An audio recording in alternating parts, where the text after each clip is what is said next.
Omset naik, penghasilan bertambah, otomatis kredit juga akan naik. Bantulah mereka berdagang gitu. Kalau hasilnya bagus, otomatis kredit diperlukan, baru kita meningkatkan kredit. Kira-kira dalam situasi ini BCA yakin akan terus tumbuh di semester 2 bahkan tahun depan, Pak? Konsep kita dari korporasi sebagai sumber dari segala sumber, ini mengalir ke bawah sampai UMKM, sampai ke konsumen, Pak. Sebab itu payment system itu harus betul-betul dibikin lancar. Kita punya data center sampai 3, Pak, untuk selalu menjaga ketersediaan informasi atau penggunaan digital.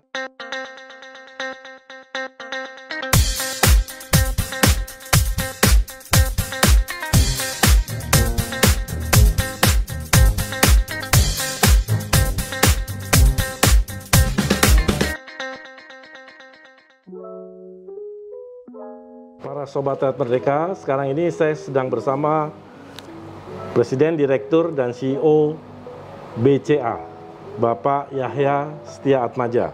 Apa kabar Pak Yahya? Baik sekali Pak Kiki, terima kasih atas kesempatan yang diberikan. Assalamualaikum warahmatullahi wabarakatuh.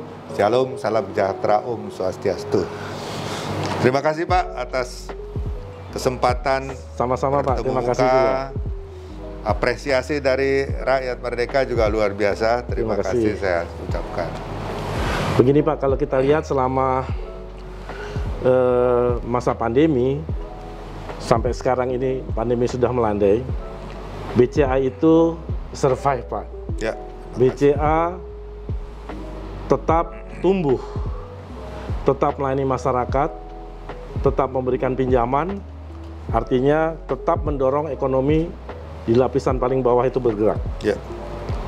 Kira-kira apa resep Bapak menyemangati seluruh jajaran BCA sampai ke tingkat yang paling bawah, sehingga tetap bersemangat, tetap ingin bekerja semaksimal mungkin melayani masyarakat, Pak? Ya, baik. Terima kasih Pak Kiki. Pertanyaan yang sangat menarik dan menantang nih. Ya. Jadi pertama-tama gini Pak, kita harus menyadari ya, fungsi BCA ini sesuai visi kita juga sebagai salah satu pilar perekonomian Indonesia ya. Nah, ketika COVID itu datang pada awal 2020, kita semua tercekam. Sesuatu yang jujur selama saya berkarya sejak 90 di BCA Pak, belum pernah mengalami peristiwa seperti COVID ini. Kita alami tahun 98, kita alami 2008 dan berbagai gejolak ekonomi ya. Recovery cepat Pak, boleh dikata ya, dan kita masih bisa leluasa bergerak sesudah kejadian. Nah, COVID ini kan berkepanjangan, Pak. Sebagai contoh ya, dulu mortgage ataupun KPR itu sebulan kita bisa mencapai sekitar 2 triliun. Itu turun ketika COVID hanya 90 miliar, Pak. Bayangkan, dari 2 triliun ke 90 miliar sebulan ya. Nah, bulan kedua naik 180 miliar, jadi 250 ya. Lambat sekali. Demikian juga, itu tadi mungkin sedikit banyak ya gambaran dari KPR dan KKB ya. KKB kita juga seperti itu Pak ya, lebih parah KKB. KPR mungkin separohnya lah waktu itu. Nah cuman waktu itu kita berpikir bagaimana sih kita menggairahkan kembali masyarakat untuk bisa menikmati layanan perbankan dan tetap konsisten mendampingi. Pada saat itu kita sadar kalau kembangkan kredit mustahil Pak, situasi mencekam. Bagaimana menjaga customer kita yang well perform, yang baik ini dalam keadaan susah, kita selalu senantiasa di sisi Anda. Sesuai tagline kita, kita harus bisa mendampingi. Dan digitalisasi Pak. Sebab itu kita tidak sungkan-sungkan untuk mengedukasi seluruh nasabah kita untuk terus payment digital. Bahkan KKB dan KPR itu juga kita coba transformasi menjadi sesuatu yang online. Ya, ini suatu perjuangan internal. Kita belum pernah melakukan ini online sebelumnya, Pak. Jadi kita panggil semua dealer-dealer mobil, developer-developer KPR, kita undang nasabah-nasabah, kita minta cabang-cabang kita bersama-sama, ayo, ini harus mendorong masyarakat kembali back to normal. Karena yakin, kebutuhan rumah tetap ada, Pak. Kebutuhan mobil tetap ada. Dan kita juga harus menggiatkan dealer dan pabrik-pabrik mobil, kan ini ujungnya akan menambah pekerjaan buat mereka juga gitu. Akhirnya kita berhasil mengadakan suatu Zoom Expo anniversary yang betul-betul virtual. Dan ini berhasil, Pak. Bisa meningkatkan akhirnya yang tadinya KPR turun separuh, bisa menjadi back to normal, bahkan melebihi. KKB juga demikian, dari 1,8 triliun turun paling rendah, kemudian bisa recover ke sekitar 2 triliun ya. Jadi kita betul-betul bersemangat sekali untuk mendorong ekonomi yang mungkin dikerjakan pada saat itu. Karena kalau pada saat itu kita mau aktifkan kredit modal kerja, ya susah Pak, nggak mungkin. Karena orang nggak bisa jualan, mau modal kerja apa yang dibutuhkan gitu kan. Jadi pada saat itu yang kita dorong adalah kredit yang memang bisa membantu masyarakat sekaligus membantu produsen juga. Seperti KPR ya. Kalau kita bangun rumah, itu kan bukan hanya rumah aja Pak. Rumah itu komponennya waduh bisa puluhan jenis industri yang terbantu Pak ya. Belum lagi di Indonesia seperti bangun rumah itu masih perlu tenaga kerja Pak. Kalau ada tenaga kerja otomatis kehidupan sekeliling lokasi itu hidup Pak. Jualan bakso, jualan empek-empek ataupun apapun mereka perlu kan untuk makan gitu ya. Para pekerja itu mendorong ekonomi setempat. Nah dengan demikian kami coba melengkapi dengan virtual. Nah waktu keadaan mulai kembali normal dengan Omikron lebih ringan itu ya, kita coba hybrid Pak. Itu lebih dahsyat lagi Pak. Kita adakan pameran misalnya di ISBSD, undang para dealer mobil, developer rumah ya, terus juga kita undang nasabah gitu. Waduh, sambutannya meriah sekali. Bahkan kita udah yakin ekonomi kita makin membaik kan. Tagline pemerintah juga akan makin cepat dan juga untuk berkembang makin kuat ya. Nah kita lihat kesempatan sekarang UMKM. Sekarang ini masa kita lagi jadi offline dan online untuk mengembangkan UMKM kita.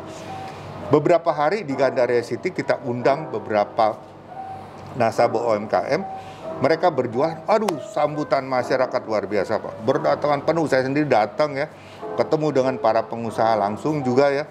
Mereka sangat senang diberikan platform. Jadi konsep kita, UMKM itu bukan hanya kasih kredit, tapi bagaimana cara menolong mereka jualan Pak. Itu lebih penting lagi fungsinya Pak. Karena dengan berjualan, omset naik, penghasilan bertambah, otomatis kredit juga akan naik. Jadi membantu go digital juga UMKM nih ya. Dan juga membantu seperti yang Bapak katakan, go digital. Bahkan kita sebenarnya juga sedang kerjasama dengan Kementerian Luar Negeri Pak. Untuk Kementerian Luar Negeri dan Kementerian Perdagangan. Untuk memberikan support kalau ada UMKM kita yang produknya bagus dan ternyata bisa ekspor. Jadi saya belum dapat laporan karena ini masih berlangsung terus sampai tanggal 12 September. Tahun lalu itu kita mendapatkan beberapa nasabah bisa menempatkan barang dagangannya untuk ekspor Pak. Jadi udah ada taker di luar negeri karena kita dibantu tadi Departemen Perdagangan Luar Negeri ya. Sehingga kita bisa namanya matching pedagang antara kebutuhan dan supply yang kita ada gitu ya. Dan ini responnya bagus Pak, saya pikir. Ya? Dan karena saya pikir UMKM bukan hanya di lolo kredit gitu ya, tetapi bantulah mereka berdagang gitu. Kalau hasilnya bagus, otomatis kredit diperlukan, baru kita meningkatkan kredit.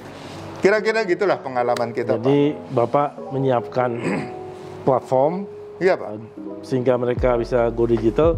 Tapi di luar Bapak juga berusaha Pak Yahya dengan jajaran BCA mencoba mencarikan off-taker di sana Pak ya? Betul sekali Pak, betul sekali. Dan ini peminatnya banyak Pak ya? Lumayan banyak dan kita senang bahwa proyek yang sepertinya agak susah, tetapi ternyata bisa Pak.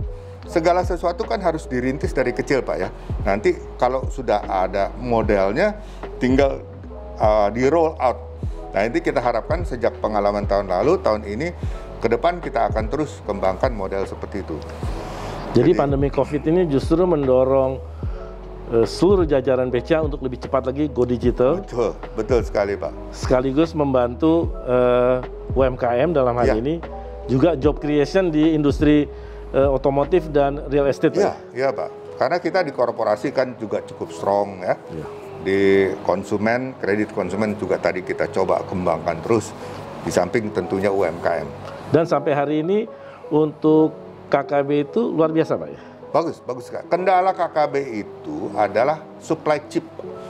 Nah, problemnya gini, chip itu sekarang lagi short. Jadi banyak kendaraan yang memang sangat diminati itu harus inden beberapa bulan dan harga tidak mengikat. Jadi customer nggak nyaman. Mendingan mereka cari second hand-nya yang udah ready, udah tahu harga segitu kan, langsung kredit gitu. Jadi agak bergeser ke used car istilahnya.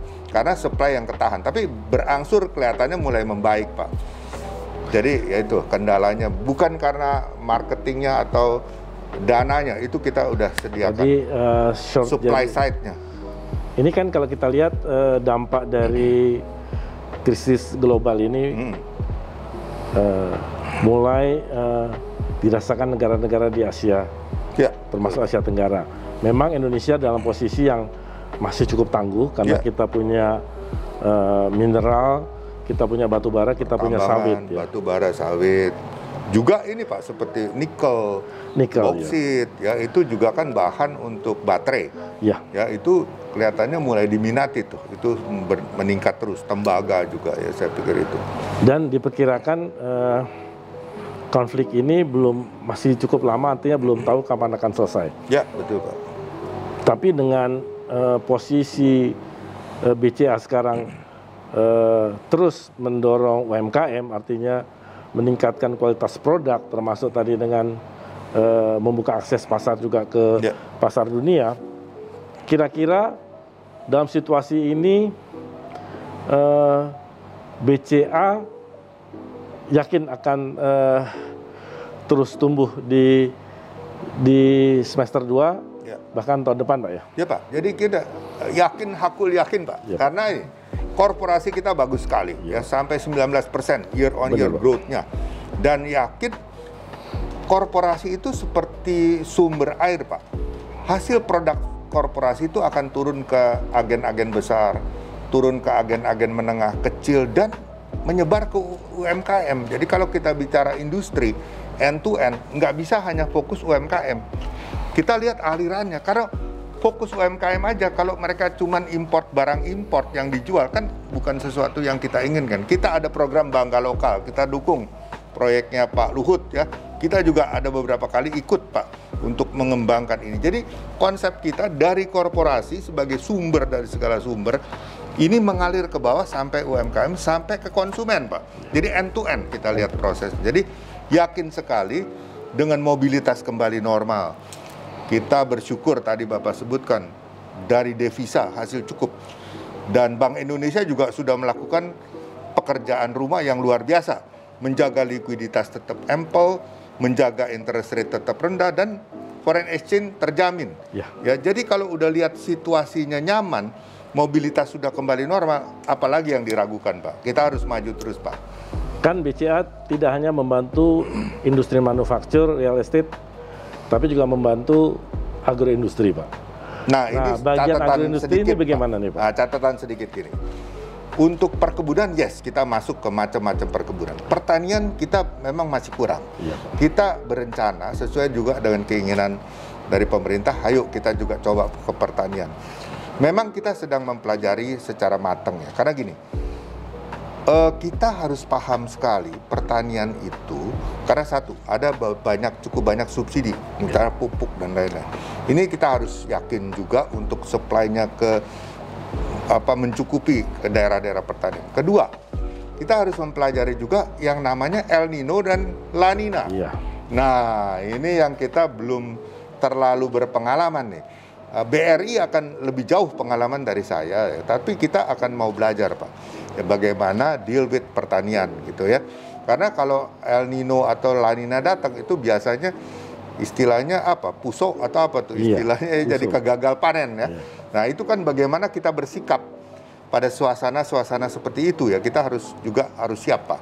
Tetapi bukan sesuatu yang nggak bisa dipelajari dan nggak bisa dicoba untuk ditekuni gitu ya. Tapi tanaman tahunan dan perkebunan akan terus dibiayai, Perkebunan terus Pak, malah sesuatu yang merupakan salah satu soko guru daripada kredit kita adalah memang perkebunan. Kalau di sektor energi Bapak ada? Energi kita perhatikan, terutama energi terbarukan. Ya, kita coba di beberapa lokasi. juga yang berdasarkan hydropower ya. Kita ada beberapa generator, project generator hidro yang kita biayai juga, karena kita juga yakin bahwa ke depan kan kita harus ikut dengan ESG, harus lebih ikut dalam penghijauan ya. Jadi mengurangi karbon ya. Nah ini yakin dengan proyek-proyek seperti ini bisa mengkompensate hal itu, Pak. Jadi BCA siap menjadi green banking, Pak ya? Ya kita siap dengan berbagai keterbatasan tentunya, Pak ya. Iya. Kita akan usahakan ke arah itu. Dan sudah juga menyiapkan SDM-nya untuk masuk ke bidang ini secara lebih intens. Kita serius sekali. Bahkan kita sudah minta beberapa international rating agencies untuk ESG. Iya, Pak. Kita nggak minta semua, karena yang melakukan rating ini banyak sekali, Pak, puluhan. Kita mungkin pilih 4-5 yang reputasinya diakui internasional, mereka yang menilai kita. Dan so far hasil penilaian mereka itu baik terhadap BCA. Kalau untuk SDM, Pak, pelatihan yang dilakukan untuk meningkatkan kualitas itu dilakukan secara lebih masif, Pak? Ya, jadi gini, kita ada training center khusus di Sentul, Pak. Itu bisa ribuan orang setiap tahun kita didik. Pertama memang melatih setiap strata karyawan. Kalau mau naik tingkat ya, itu kita ada pelatihan-pelatihan. Di samping itu, kita juga mempunyai suatu program yang kita sebut Bakti BCA, karyawan Bakti BCA. Apa itu Bakti? Karyawan berdinas hanya 3 tahun. Mereka menekuni terutama yang ujung tombak kita, Pak. Apakah teller, apa CSO gitu ya. Kebanyakan teller. Mereka itu dilatih bekerja multitask. Karena kita tahu di zaman digital ini bukan kalau dulu tuh kita ada spesifikasi yang terima deposit aja, yang giro aja ya. Sekarang karyawan teller kita harus multitask, bisa melakukan semua. Ya, artinya apa? Mereka itu betul-betul kita didik untuk siap bekerja.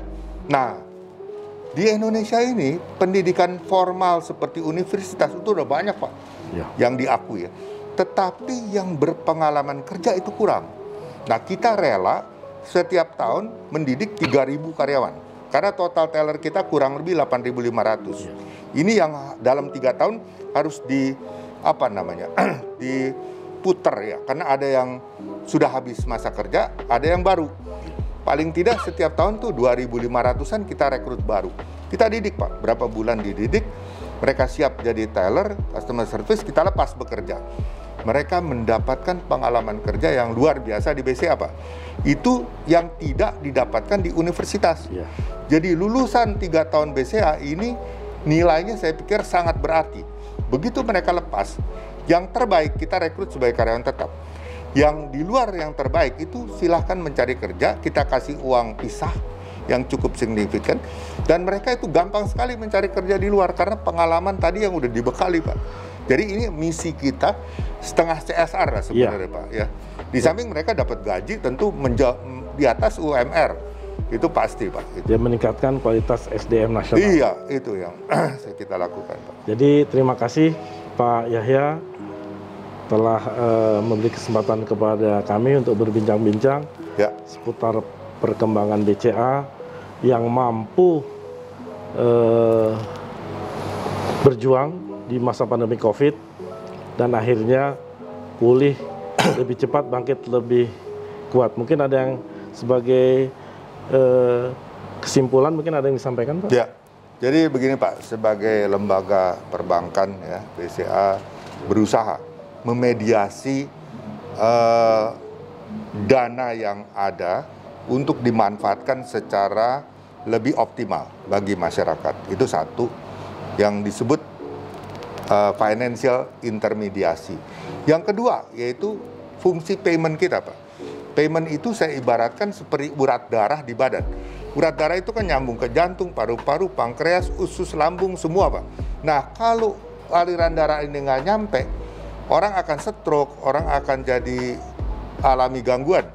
Sebab itu payment system itu harus betul-betul dibikin lancar. Sebab itu kita punya data center sampai 3, Pak, untuk selalu menjaga ketersediaan informasi atau penggunaan digital. Namun kadang-kadang ya memang tidak bisa dihindarkan, namanya digital ada aja tuh gangguan-gangguan ya. Jadi kami mohon maaf kalau sampai ada gangguan, tetapi kami usahakan semaksimal mungkin pelayanan kami ke masyarakat sehingga BCA betul-betul di sisi Anda gitu. Terima kasih. Terima kasih. Pak Kiki, terima kasih. Rakyat merdeka, kita merdeka terus ya Pak. Para Sobat Rakyat Merdeka, demikian bincang-bincang dengan Bapak Yahya Setiatmaja, Direktur Utama BCA. Wassalamualaikum warahmatullahi wabarakatuh. Salam sehat. Terima kasih. Salam sehat.